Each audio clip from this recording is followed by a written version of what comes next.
अस्सलाम वालेकुम aspirants, I am Zuhaib Ahmed Anjum और हम बात कर रहे हैं ब्रेक्सिट की। आज की इस वीडियो में हम बात करेंगे कि माइक्रो लेवल के ऊपर और मैक्रो लेवल के ऊपर, मैक्रो इकोनॉमिक लेवल के ऊपर और माइक्रो इकोनॉमिक लेवल के ऊपर जो ब्रेक्सिट है उसके क्या इम्पैक्ट्स होंगे यूरोपीय यूनियन के ऊपर, यूनाइटेड किंगडम के ऊपर, थर्ड वर्ल्ड कंट्रीज़ के ऊपर। अब डिफरेंट हमने ऑप्शंस आपके साथ डिस्कस किए। इन ऑप्शंस को अगर हम देखें कि ये जो ऑप्शंस है इनका एनालिसिस डिफरेंट एस्पेक्ट्स के ऊपर किया जाए तो उससे नताइज क्या निकलते हैं। मिसाल के तौर पे माइग्रेशन कंट्रोल की अगर हम बात करें, सबसे पहले हम बात करते हैं यूरोपियन इकोनॉमिक एरिया या जो नॉर्वे का ऑप्शन है उसके अंदर अगर आप बात करें तो इसमें माइग्रेशन कंट्रोल नहीं होगा यूके को। इसमें बजट कंट्रीब्यूशन जो है वो यूरोपीय यूनियन के बजट कंट्रीब्यूशन में यूके को बजट में कंट्रीब्यूट नहीं करना पड़ेगा, मींस पैसे नहीं देना पड़ेंगे, जिसके ऊपर जो है वो यूके को ऑब्वियसली यूके के लिए ग्रेटर इंसेंटिव होगा। यूरोपीय यूनियन के लॉज के साथ कंप्लायंस करना नहीं पड़ेगा। नेगोशिएट हो, free to negotiate with third countries, ये ऑप्शन अलबत्ता इसमें नहीं होगा। पासपोर्ट राइट्स होंगे, direct access to single market होगी और इम्पोर्ट टैरिफ्स जो है वो होंगे। अब इसमें जो है, लेकिन इसमें नेगोशिएशन का एस्पेक्ट आ जाता है। जो फ्री ट्रेड एरिया जो स्विट्जरलैंड ऑप्शन है इसमें माइग्रेशन कंट्रोल नेगोशिएट होंगे, कंप्लायंस विद यूरोपीय यूनियन रूल्स, अगेन ये भी सब्जेक्टिव होगी एग्रीमेंट के ऊपर, और free to negotiate with third countries, ये फायदा होगा और इम्पोर्ट टैरिफ्स का फायदा होगा। जो कस्टम्स यूनियन टर्की का जो मॉडल है जिसमें टर्की जो कस्टम्स यूनियन का पार्ट है, इसमें फायदा क्या होगा कि माइग्रेशन कंट्रोल हासिल होंगे और यूरोपीय यूनियन के बजट में कंट्रीब्यूशन करना ऑब्वियसली ये एक नुकसान होगा, और इम्पोर्ट टैरिफ्स जो है वो इसमें इनके ऊपर इम्पोर्ट टैरिफ्स का जो है वो इनको फायदा होगा। वर्ल्ड ट्रेड ऑर्गेनाइजेशन का ऑप्शन में देख लें कि माइग्रेशन कंट्रोल्स होंगे, यूरोपीय यूनियन के बजट में कंट्रीब्यूट करना पड़ेगा, यूरोपीय यूनियन के रूल्स के साथ कंप्लाई करना पड़ेगा, और थर्ड वर्ल्ड कंट्रीज या थर्ड कंट्रीज मिसाल के तौर पे चाइना हो गया, रशिया होगा, उनके साथ नेगोशिएट करने की फ्रीडम जो है वो इनको हासिल होगी। पासपोर्टिंग राइट्स नहीं होंगे और सिंगल मार्केट तक डायरेक्ट एक्सेस नहीं होगी। तो ये जो है वो डिफरेंट ऑप्शंस का एनालिसिस है।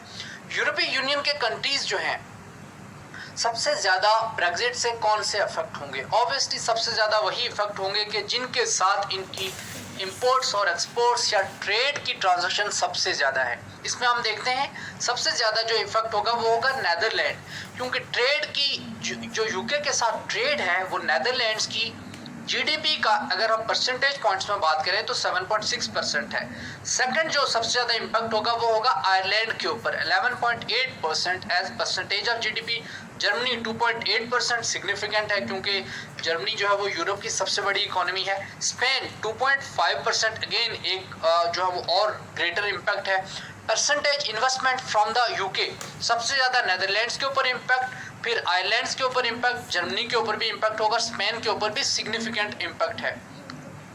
अब अगर हम बात करें तो यूके की कंट्रीब्यूशन जो है वो यूरोपीय यूनियन के बजट में, अगर तो ये यूरोपीय यूनियन से निकल जाते हैं तो यूनियन से निकलने की सूरत में यूके को यूरोपीय यूनियन के बजट में कंट्रीब्यूट नहीं करना पड़ेगा और कुछ फाइनेंशियल एटलीस्ट फ़ायदा होगा कि जैसे आर्ग्यूमेंट देते हैं जो ब्रेक्सिट के जो प्रोपेगेटिस्ट जो प्रोपोनेंट्स हैं या जो ब्रेक्सिट के सपोर्टर्स हैं, वो ये आर्ग्यूमेंट देते हैं कि ऐसी सूरत में जो पैसा हम यूरोपीय यूनियन को दे रहे हैं और जो ईस्टर्न यूरोप में लग रहा है या जिस पैसे के ऊपर जो ब्रसल्स के ब्यूरोक्रेट हैं वो अयाशी करते हैं हमारे पैसे के ऊपर, तो वो पैसा हम यूके के अंदर ही लगा सकेंगे अपनी डेवलपमेंट के ऊपर। ये भी एक आर्ग्यूमेंट है उनका। तो अब हम देखते हैं कि कितना पैसा जो है वो इनको कंट्रीब्यूट नहीं करना पड़ेगा। ये प्रोजेक्शंस है बुनियादी तौर पे। ये जो प्रोजेक्शंस हैं ये हैं net contributions of millions of pounds. ये मिलियंस ऑफ पाउंड्स में है कि कितनी इनको देनी पड़ेगी। मिसाल के तौर पे 2014-15 में इनकी कंट्रीब्यूशन थी 9054 मिलियन पाउंड्स, 2015-16 में 8385, 2016-17 में ये 10 बिलियन डॉलर्स के करीब पहुंच के 10 बिलियन पाउंड्स, 2017-18 में 8049 मिलियन पाउंड्स, 2018-19 में ये 8900 मिलियन पाउंड्स और 2019-20 में 9300 74 मिलियन पाउंड्स। मींस अगर हम बात करें तो 10 बिलियन पाउंड्स का फायदा जो है वो यूनाइटेड किंगडम को होगा उस मद में कि जब उसको यूरोपीय यूनियन के बजट में कंट्रीब्यूट नहीं करना पड़ेगा, और इस पैसे को यूके अपने मुल्क के अंदर लंदन में बिजनेसेस के लिए लगा सकता है। लेकिन आपको ये एस्पेक्ट भी ज़हन में रखना है कि अगर ये ब्रिटेन छोड़ता है यूरोपीय यूनियन को, तो ऐसी सूरत में लंदन के अंदर जो डिफरेंट फाइनेंशियल हब्स हैं, जो डिफरेंट फर्म्स हैं, इंटरनेशनल फर्म्स, इंटरनेशनल कंपनीज या इंटरनेशनल मल्टीनेशनल कंपनीज, डिफरेंट जो बैंक्स हैं जिनके हेडक्वार्टर्स या जिनके मेन ऑफिसेस लंदन में हैं, और कस्टम यूनियन से निकलने की वजह से अगर वो लंदन से मूव आउट करते हैं तो साथ इन्वेस्टमेंट भी जाएगी, साथ बिजनेसेस भी जाएंगे, और बिजनेसेस रीलोकेट होने की वजह से लंदन की या ब्रिटेन की जो स्टॉक एक्सचेंज है उसके ऊपर, और ब्रिटेन के अंदर जो डेवलपमेंट के सेक्टर में इन्वेस्टमेंट हो रही है, जो वहाँ पर फाइनेंशियल एक्टिविटी हो रही है, वो रुक जाएगी। इससे जो ब्रिटेन की ना सिर्फ जीडीपी इफेक्ट होगी बल्कि इससे ओवरऑल उनका इकोनॉमिक प्रोसेस जो है वो भी रुक सकता है। और इस तरह के इकोनॉमिक शॉक्स हमने देखा कि जो रेफरेंडम हुआ, रेफरेंडम के उसके फौरन बाद जो है वो यूनाइटेड किंगडम को फेस करने पड़े। हमने देखा कि स्टॉक एक्सचेंज में स्लम्प आया। इवन बोरिस जॉनसन, अभी रिसेंट है जब बोरिस जॉनसन का इलेक्शन हुआ, तो बोरिस जॉनसन के इलेक्ट होने के बाद से जॉनसन ने कहा कि हम विद इन 12 मंथ्स इस मामले को सेटल कर देंगे। उसके बाद भी हमने देखा कि जो यूके की स्टॉक एक्सचेंज है उसमें जो है वो नेगेटिव, उसमें मंदी देखी गई। ब्रेक्जिट के अगर हम शॉर्ट रन इम्पैक्ट्स की बात करें तो इसकी वजह से वीकर एक्सचेंज रेट डेप्रिसिएशन होगी, हाई करंट अकाउंट डेफिसिट होगा, शॉर्ट रन में रियल जीडीपी ग्रोथ इसके ऊपर भी इम्पैक्ट होगा। अगर 2 साल जो वो नेगोशिएट करने के ऊपर लगते हैं आर्टिकल 50 के तहत, तो कॉन्फिडेंस कम होगा तो जीडीपी ग्रोथ भी कम होगी। हाउसिंग मार्केट्स के ऊपर भी इम्पैक्ट होंगे, बैंकिंग सेक्टर के ऊपर इम्पैक्ट्स होंगे, हाउसिंग मॉर्गेज के ऊपर इम्पैक्ट होगा, और अनएम्प्लॉयमेंट जो है वो बढ़ जाएगी। क्योंकि ऐसी अनसर्टेनिटी की फॉर्म में जब बिजनेसेस को पता हो कि, या शायद ना पता हो, अनसर्टेनिटी हो कि हमने रीलोकेट करना है या हमने इधर ही होना है, क्या यूरोपीय यूनियन के साथ एक सिंगल मार्केट के अंदर रहने का ब्रिटेन का अरेंजमेंट हो जाएगा या नहीं होगा, तो अनसर्टेनिटी में कंपनीज अक्सर जो है वो न्यू रिक्रूटमेंट्स नहीं करती, जिसकी वजह से जो है वो एम्प्लॉयमेंट के रेट्स कम हो जाते हैं, गिर जाते हैं, और अनएम्प्लॉयमेंट बढ़ जाती है। और इसके अलावा बाज़ कंपनीज डाउनसाइजिंग भी करना शुरू कर देती हैं, प्रोस्पेक्टिव देखते हुए कि हमने यहाँ से मूव कर जाना है। ब्रेक्जिट का इम्पैक्ट अगर हम डेवलपिंग कंट्रीज़ के ऊपर, डेवलपिंग कंट्रीज़ के कॉन्टेक्स्ट में बात करें तो डिफरेंट इसके इम्पैक्ट्स होंगे, लेकिन जो इसके इंपॉर्टेंट पैरामीटर्स हैं, ट्रेड के ऊपर इम्पैक्ट होगा, तिजारत मुतासर होगी, एड, ब्रिटेन बहुत सारे थर्ड वर्ल्ड कंट्रीज़ को एड सप्लाई करता है, पैसे देता है, पाकिस्तान भी इसका बेनिफिशियरी है, इसके ऊपर इम्पैक्ट होगा। फॉरेन इन्वेस्टमेंट के ऊपर जो यूके से होती है इन थर्ड वर्ल्ड कंट्रीज़ में, उसके ऊपर इकोनॉमिक ग्रोथ के ऊपर इम्पैक्ट होगा, माइग्रेशन और रेमिटेंसेस के ऊपर इम्पैक्ट होगा। मिसाल के तौर पे पाकिस्तान में भी रेमिटेंसेस जो है वो पाकिस्तान को इससे बहुत सारा इम्पैक्ट होगा, क्योंकि पाकिस्तान, यूरोप में मैं अगर बात करूं तो लार्जेस्ट डायस्पोरा पाकिस्तान का यूनाइटेड किंगडम में बैठा हुआ है। तो अगर यूरोपीय यूनियन से ये मूव कर जाता है ब्रिटेन ब्रेक्जिट की सूरत में, तो उससे रेमिटेंसेस के ऊपर भी इम्पैक्ट होगा, ग्लोबल कोलैबोरेशन, ग्लोबलाइजेशन के ऊपर इम्पैक्ट होगा। तो Brexit is likely to have effects on developing countries over time. Depend करता है कि ब्रेक्जिट की डील जो है वो कैसे होती है और यूरोपीय यूनियन के साथ फाइनल अरेंजमेंट क्या होता है। UK's vote to leave the EU comes at a time when many developing economies are already facing multiple shocks. मिसाल के तौर पे lower oil and commodity prices, stronger US dollar and slowing Chinese economy. ये जो है वो एक report है, उसके जो है एक्सपर्ट्स जो है आपसे के साथ शेयर किए हैं। Aspects of Brexit for developing countries, developing countries के लिए ब्रेक्जिट के क्या इम्पैक्ट्स होंगे ये हम देखते हैं। स्लोअर यूके की ग्रोथ कम होगी तो पाउंड भी इफेक्ट होगा, जिसकी वजह से जो है वो कंट्रक्शन होगी in exports to UK from developing nations. Developing nation से यूनाइटेड किंगडम को जो एक्सपोर्ट्स होती हैं उनमें कमी आएगी। कंट्रीज मिसाल के तौर पे बांग्लादेश है या कीनिया है, इसके ऊपर सबसे ज़्यादा इम्पैक्ट होगा। माइग्रेशन फ्लोज इफेक्ट होंगे। एक्सटर्नल वैल्यू ऑफ रिड्यूसेस जो है या वैल्यू ऑफ रेमिटेंसेस है, क्योंकि पाउंड की वैल्यू गिरेगी तो रेमिटेंसेस की वैल्यू भी गिरेगी। इसकी वजह से पाकिस्तान या बांग्लादेश जैसे जो ममालिक हैं जो कि जिनकी इकोनॉमी डिपेंड करती है या जिनका फॉरेन एक्सचेंज डिपेंड करता है रेमिटेंसेस के ऊपर, उसके ऊपर इम्पैक्ट होगा। साउथ अफ्रीका, युगांडा, नाइजीरिया सबसे ज़्यादा इफेक्ट होंगे, पाकिस्तान भी इफेक्ट होगा। यूनाइटेड किंगडम की जो एड है वो थी $18.7 बिलियन इन 2015। अब अगर डॉलर लगातार अगर इंक्रीज हो रहा है और पाउंड गिरता है इकोनॉमिक शॉक की सूरत में या अनसर्टेनिटी की सूरत में, तो उसकी वजह से ब्रिटेन खुद भी इकोनॉमिक प्रॉब्लम्स का शिकार होगा और बाकी कंट्रीज को एड प्रोवाइड नहीं कर सकेगा। 10% of UK aid flows are through the यूरोपीय यूनियन, वो भी इम्पैक्ट हो जाएंगे जब ये यूरोपीय यूनियन से बाहर चले जाएंगे। Key is whether the UK maintains their 0.7% जो इनकी ग्रॉस नेशनल इनकम है, क्या उसको मेंटेन कर पाते हैं या नहीं आफ्टर ब्रेग्जिट। मींस इनकी अगर जीडीपी ग्रोथ इंपैक्ट होती है तो उसका नेगेटिव इंपैक्ट होगा। माइक्रो लेवल के ऊपर और मैक्रो लेवल के ऊपर हम इसका एनालिसिस करते हैं। सबसे पहले हम देखते हैं कि यूरोपीय यूनियन जो है वो एक कस्टम यूनियन है और इसको अगर छोड़ा जाता है तो हायर इंपोर्ट टैरिफ्स जो है वो यूरोपीय यूनियन से एक्सपोर्ट्स के ऊपर लग सकते हैं यूके के ऊपर। हायर इंपोर्ट प्राइसेस जो हैं इंक्रीज कर जाएंगी जिसकी वजह से यूके की फर्म्स के लिए कास्ट बढ़ जाएगी, जिसकी वजह से उनको कम प्रॉफिट्स होंगे और कंज्यूमर वेलफेयर जो है इससे इफेक्ट होगी। If UK is unable to negotiate a wide-ranging free trade deal with the European Union before Brexit is finalized, तो इसकी वजह से अगेन राइजिंग प्राइसेस की वजह से कंज्यूमर्स के ऊपर impact.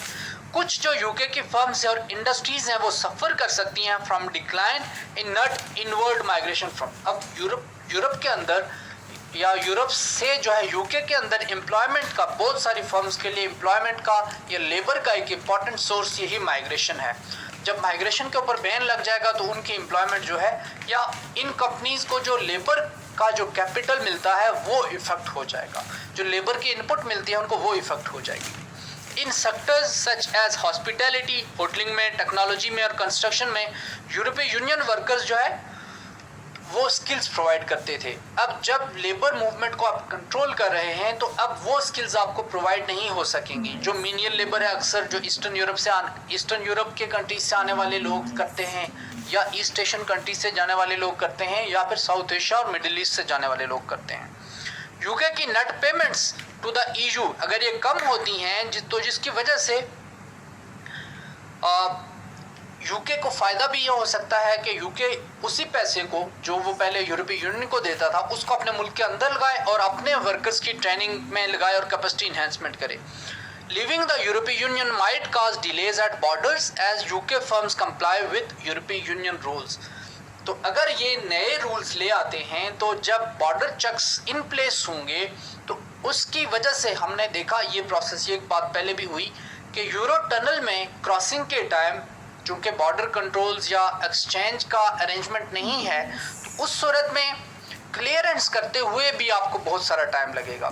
Thousands of containers daily move करते हैं यूरो टनल में से। तो अब अगर आपके पास अरेंजमेंट नहीं है, आपके पास फ्री मूवमेंट नहीं है और आप बॉर्डर चेक्स, कस्टम चेक्स लगा रहे हैं तो गुड्स की मूवमेंट जो है वो रुक जाएगी। आप हो सकता है पहले जहाँ पर 6000 कंटेनर क्लियर करते थे एक दिन में, अब आप शायद 300 या शायद 600 भी ना कर पाएँ, तो इसका भी ये भी एक नेगेटिव इम्पैक्ट होना है। Many products cross border several times just in time delivery required. तो अब बॉर्डर डिलेज जो है उसकी वजह से इसके ऊपर एक इम्पैक्ट होगा, कॉस्ट जिसकी वजह से बढ़ जाएंगी। यूके के एक्सपोर्टर्स जो है वो यूरोपीय यूनियन की रेगुलेशंस के साथ पहले से कंप्लाई कर रहे हैं, अगर चेंज करते हैं तो उनके साथ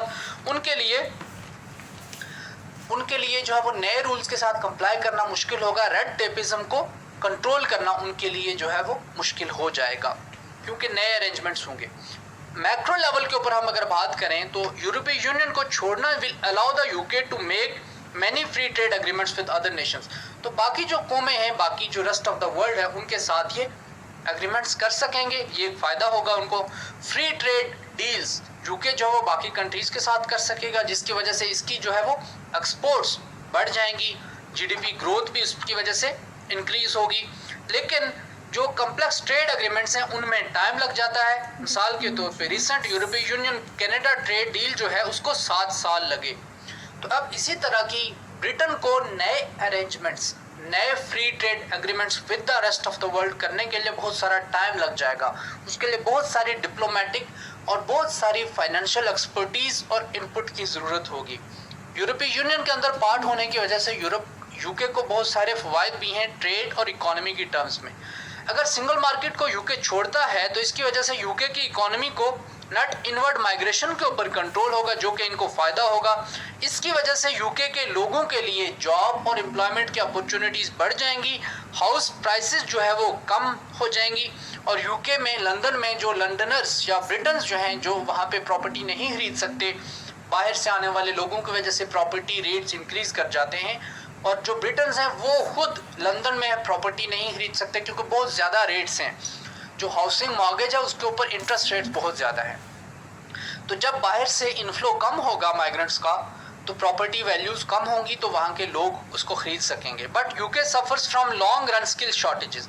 तो स्किल शॉर्टेजेस का जो है वो एस्पेक्ट जो माइग्रेशन की वजह से कवर होता है वो यूके को मैक्रो लेवल के ऊपर एक नुकसान होगा।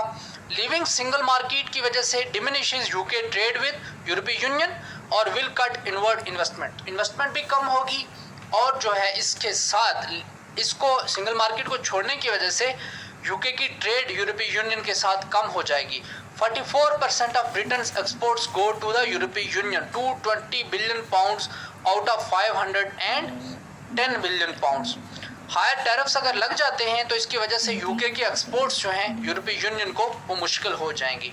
This depends on trade deal we make with the यूरोपीय Union. Inward FDI depends on many factors including tax and regulation. तो इस सारी बहस से आपने ये देखा कि यूनाइटेड किंगडम और यूरोपीय यूनियन के साथ जो पोस्ट ब्रेग्जिट अरेंजमेंट है या पोस्ट ब्रेग्जिट जो डील है या इनका जो फ्यूचर मैकेनिज्म है जिसके तहत ये ट्रेड करेंगे, जिसके तहत लेबर की मूवमेंट होगी, गुड्स की मूवमेंट होगी या सर्विसेज की मूवमेंट होगी, वो बहुत इम्पॉर्टेंट एस्पेक्ट है। इस सारे मौजू में जो डील का एस्पेक्ट है वो सबसे ज़्यादा इम्पॉर्टेंट है। अब हम देखते हैं कि बोरिस जॉनसन जो है, जब बोरिस जॉनसन अभी प्राइम मिनिस्टर बन गया है तो प्राइम मिनिस्टर बनने के बाद बोरिस जॉनसन के लिए सबसे बड़ा चैलेंज यही होगा कि इस डील के ऊपर पहुंच पाए। और दूसरी तरफ आपने ये डेट जहन में रखनी है 31 जनवरी 2020। इस डील को जो है वो विड्रॉल इफेक्टिवली स्टार्ट हो जाएगा। इस डील के बाद से विड्रॉल इफेक्टिव हो जाएगा क्योंकि ट्रांजिशन पीरियड इसके बाद ओवर हो रहा है। अब ये जो डील है, दूसरी तरफ जो जॉनसन ने कहा कि हम 12 महीने में 12 मंथ्स में इस अरेंजमेंट को यूरोपीय यूनियन के साथ कोई डील साइन करेंगे। अब ये 12 मंथ्स कम लग रहे हैं क्योंकि इतनी ज़्यादा कॉम्प्लेक्स नेगोशिएशंस इन्वॉल्व हैं कि वो 12 महीनों में करना आसान नहीं है। और यही बात हमने देखी कि 2016 के मिड से लेकर अब तक 3 साल से ऊपर हो चुके हैं जहां बाकी गवर्नमेंट्स या प्रीवियस प्राइम मिनिस्टर्स नहीं कर सके, तो बोरिस जॉनसन के लिए ये काम करना विद इन 12 मंथ्स आसान नहीं होगा। लेकिन बोरिस जॉनसन को एक एडवांटेज ये हासिल है कि इसको मेजॉरिटी हासिल है, और मेजॉरिटी यूनाइटेड किंगडम में होना, यूनाइटेड किंगडम की पार्लियामेंट में होना एक बहुत बड़ी बात है, और ये इंश्योर करेगी कि बोरिस जॉनसन डिसीजन ले सके। क्या वो ले सकता है या नहीं, ये आप भी देखते रहिएगा, मैं भी देखूंगा, और टाइम वुड टेस्ट इट कि बोरिस जॉनसन अपने प्रॉमिसेस के ऊपर पूरा उतर पाता है या नहीं। इसके साथ ही हम आपसे इजाज़त चाहते हैं। अपना ख्याल रखिएगा। अल्लाह हाफिज़।